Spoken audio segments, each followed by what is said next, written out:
I think that comparing the unfortunate situation that happened in the White House, I don't think you can extrapolate that to other situations where people are really very careful in the kinds of things that have been put together for sports. I mean, I have consulted with the NBA, the National Football League, and Major League Baseball, et cetera.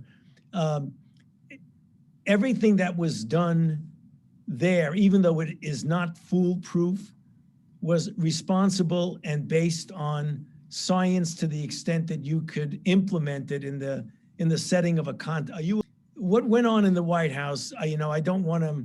Every time I say something that's an issue, I wind up spending a lot of time answering phone calls and emails. I should say it was not done according to what I would have recommended. I mean, what you saw there in the White House, I don't know if you saw sometime that picture from above of everybody crowded together with no masks.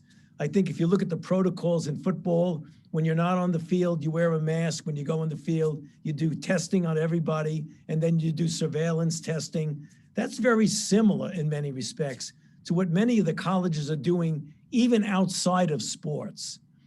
So let me ask you a question. Are you involved in football practice yet?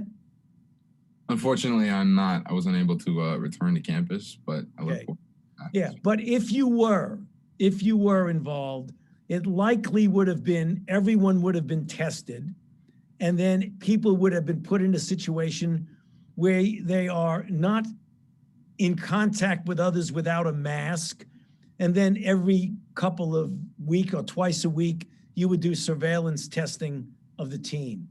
I think that's responsible. Having everybody with no masks congregated in a closed place is a different story than what many of the sports teams are doing. But it was a good question, because I think people would ask that. If you can't be protected in a bubble type setting in the White House, how can you expect to be protected in a somewhat similar bubble situation outside? But to be honest with you, it's a bit of apples and oranges compared to what you are describing versus what happened in the White House.